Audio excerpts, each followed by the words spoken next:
All right, ladies and gentlemen, welcome back to the channel. I'm here in the Hamptons and I am about to test drive some beautiful Maseratis. Yep, I'm about to do this Maserati moment right now. I have the Maserati logo on the watch.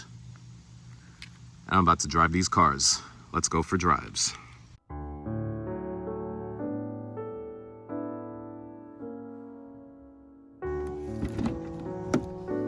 All right, so the first impression of this interior, it's quite luxurious. The display on the navigation looks really good. I mean, this infotainment system is amazing. I like the angle in which my car is just sitting there next to that Pagoda Mercedes.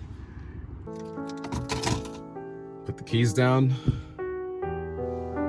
Now I have to figure out how to start this car. Hang on. All right, so I found the start button. Foot on the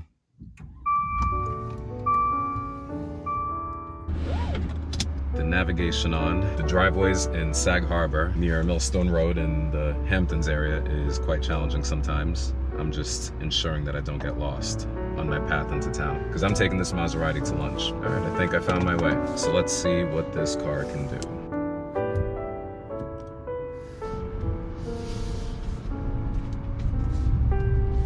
The steering is very smooth, as expected.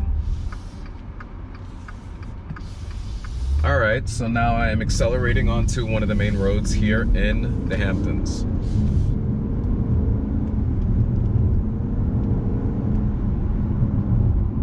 The power delivery comes on great. You have a lot of luxurious features. And for anyone who wants a Ferrari, but you have kids or you have a family, this seems like the perfect alternative towards any other luxury car that you may desire.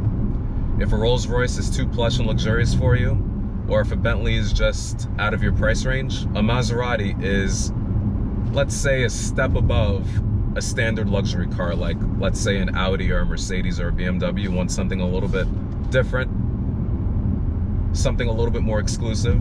Maserati is a very good alternative. It's a very sexy car that has a sexy sounding name. This is a beautiful logo, any way you see it, any way you look at it.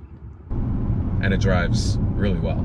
If you can't afford a Ferrari FF and you want a new car within the same price range, I think this is a good alternative. This drives beautifully. And it manages surprisingly well in traffic.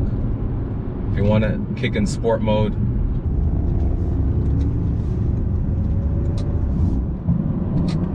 this is wonderful. Wow. You could certainly do that. It feels more than adequate.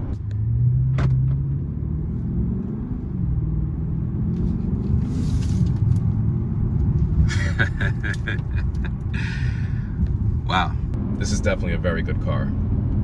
And Quattroporte in Italian means four-door. It's quite simple. They literally call it the Maserati four-door if I was to do a direct translation from Italian to English. And in Spanish, that sounds like Quattroporte. Yeah, this is a really cool car. Yeah, Maserati is more than the sum of its parts. It's an emotion. And I think Maserati does that incredibly well. That's where Maserati's lineage comes from. They come from a racing background. One of the greatest Maseratis of all time is the Maserati Birdcage. One of the greatest cars in terms of handling.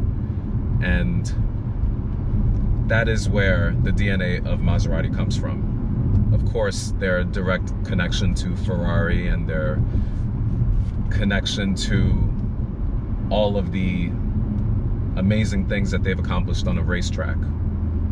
Maserati has that culture from within. And of course, the Maserati race cars that were raced in the 1950s and the 1960s are absolutely legendary. So seeing the evolution of Maserati rise from a time when it was simply a purebred race car, and seeing how it has evolved today is quite appealing to many. It's like, yeah, I have a race car, but you know, I could fit 4 people in this car. It's amazing. This is to Maserati what Porsche Panamera is to the Porsche brand. To me, I think that's a direct competitor to this car. It has a similar feeling. Who the buyer is for this type of car. If a Panamera is too ubiquitous for you, this seems like the perfect car to get, because it's a little bit different, but the power feels pretty much the same.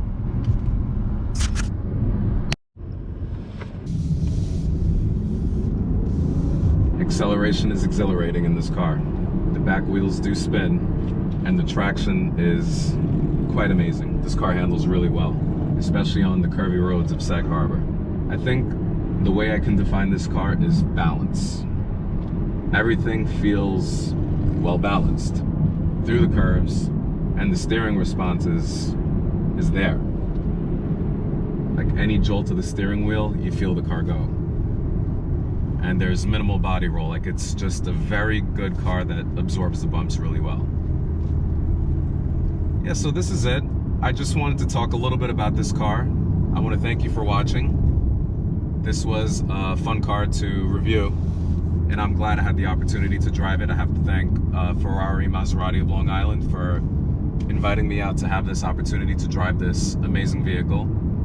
They said I would enjoy it because it has that level of luxury and sport that I truly like in a car. And everything is balanced about this car. The power delivery feels good. It's obviously not like a Bentley in the sense that the Bentley has a superb feel in terms of luxury. You know, in terms of the screen, it's quite big, but I really do like everything about it. Like, everything sort of feels flush and it feels like it fits. And I really like the way this car feels. If you want a Ferrari for everyday use, I think this makes a lot of sense. And I think with the level of options for what you're getting at this specific price point, and the car is absolutely not cheap. Don't get it twisted. This car is expensive. The way it is completely optioned. And being the Trofeo model, you get that added sport element, but you don't feel like you're compromising on the luxury because you're adding that sport element to this car. You feel like you're getting a full package. Almost like the Bentley Speeds, except you're getting it at a fraction of that cost. But this is a purebred sport luxury car, and you feel the DNA